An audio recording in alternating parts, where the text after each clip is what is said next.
That was the happiest day of my life. Thank God it's over. Oh, come on. It was our only daughter's wedding day. It wasn't that bad. Not true. Nobody died, except for my checking account.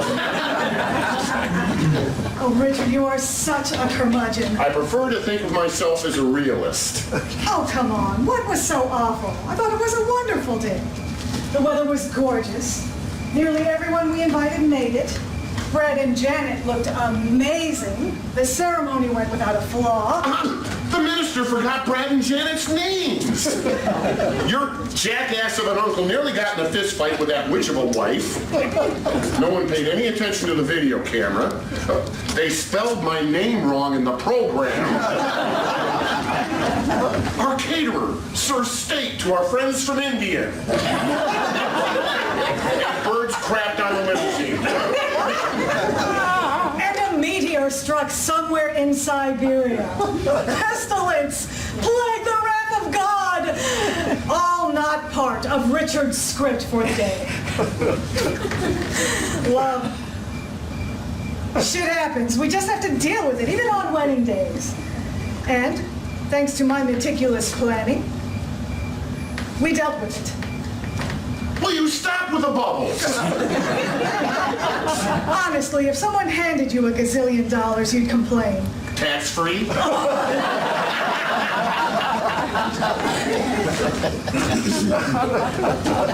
Okay, all things considered, it could have been worse. No one did die. We haven't been sued yet. Police weren't called. Nobody broke a leg. Nobody fell into the cake. Face it, love. It was beautiful. So was the Titanic. Oh, stop. You always do this. You always find the dark lining in every silver cloud. I think that's supposed to be the other way around. Whatever. Richard, you're a man. You don't understand. Every girl looks forward to her wedding day. We play Barbies to it, we play acted, we plan it nearly all our lives. It's a rite of passage, a transition from being a little girl to being a woman. I know. Didn't you want it to be a memorable day for her, for us? Of course I did. I love Janet. Everything I've ever done has been for her happiness. All those long hours of sacrifices, doing without some of the dreams I had for us, has been so that she would be happy. Well, and she is happy. Well, she was positively radiant today in her gown with her bouquet, with her husband. Yes, her husband. Your son-in-law. Richard, you have to let your grudge against Brad go. He's part of our family now, you know. Don't remind me. I don't understand what you have against him. He's such a nice young man. You do know what our new son-in-law does for a living. He's an animal husbandry. But do you know exactly what it is he does? No, not exactly. I assumed it was like a vet. He inseminates cows for a living. Yeah, how am I going to keep my head up down at the country club after that gets out?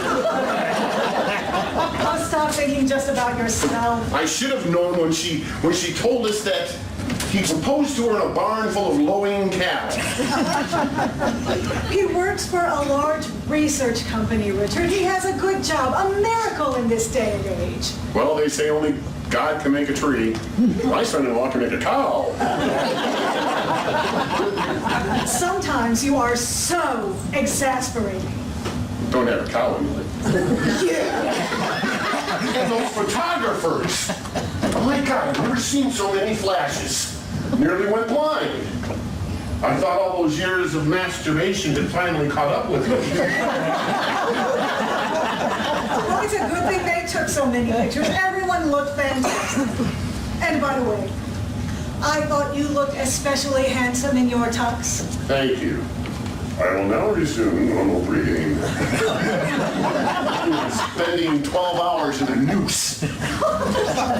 Try spending 12 hours in pantyhose. I feel like I've been dipped in latex from the waist down. And it's all just costuming.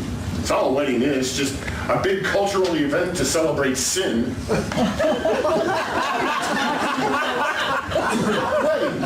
Weddings are socially acceptable ways for us to pay our respects to all 7 deadly sins at once. Sort of like a package deal. What the hell are you talking about? Think about it. Take envy. To the reactions of others to this huge extravaganza you just put on. You know, with all its colors, all its nice little details, right down to its color-coded name cards.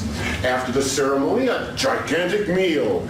4 courses of the best food my money can buy. Gluttony. After gluttony, why, there's the gift tables. Mountains of stuff that Brad and Janet just must have in order to keep up with all the others, reminding us all that greed is good. Of course, we had to clean the mess up ourselves because everyone else was such a sloth. They couldn't get up off their asses to help. There was pride in the way everybody tried to outdo each other and what they were wearing, like that expensive dress you got on.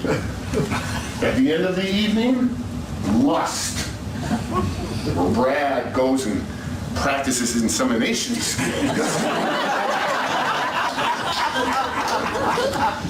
Damn, that's only 6. I can never remember the 7th. What a horrible, awful thing to say. I spent all this time planning this wedding, wanting it to be the best for our daughter. Oh, yeah. Wrath. Thank you, dear. God, you infuriate me at times. Speaking of greed, can you explain something to me? We live in a computerized society, yes? Yes. Everything is traceable, yes? Yes. Their wedding registry at 6 stores, all online for the whole world to see, right? Right, but what does that... How in the hell can they wind up with 6 toasters? Oh, Richard, I suppose some people just don't pay attention to details or do as they're told. I still can't believe how much work it all was. A whole year of planning. My God, military operations require less work than her wedding did. But it all paid off. It was so perfect. Honestly, love, it was exhausting work to put together and pull something like this off, especially after our wedding planner ran off with the first caterer. And the expenses just kept adding up and up and up. Well, you did agree to pay them, dear. I mean, you could have said no. Love, I couldn't just say no. After a while, there's no backing out. Commitments have been made. Contracts have been signed.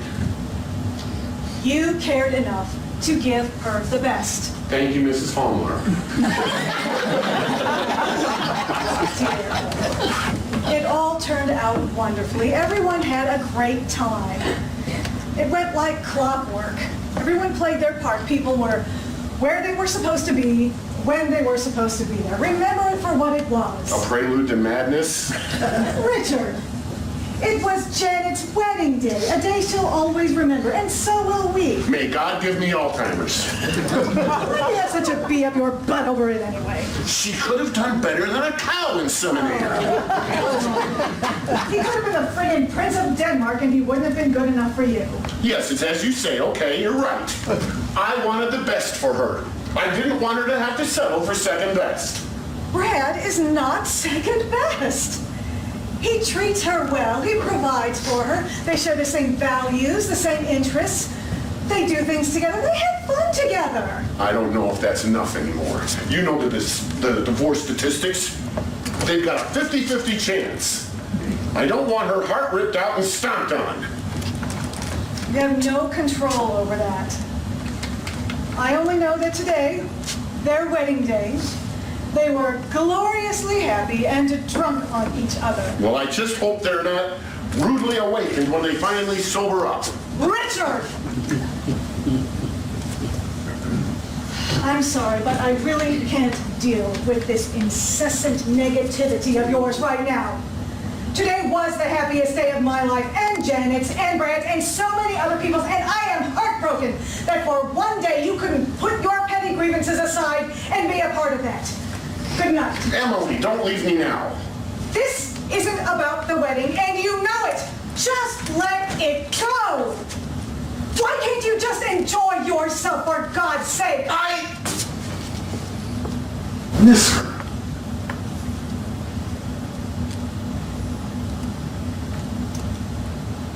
So do I, Bob.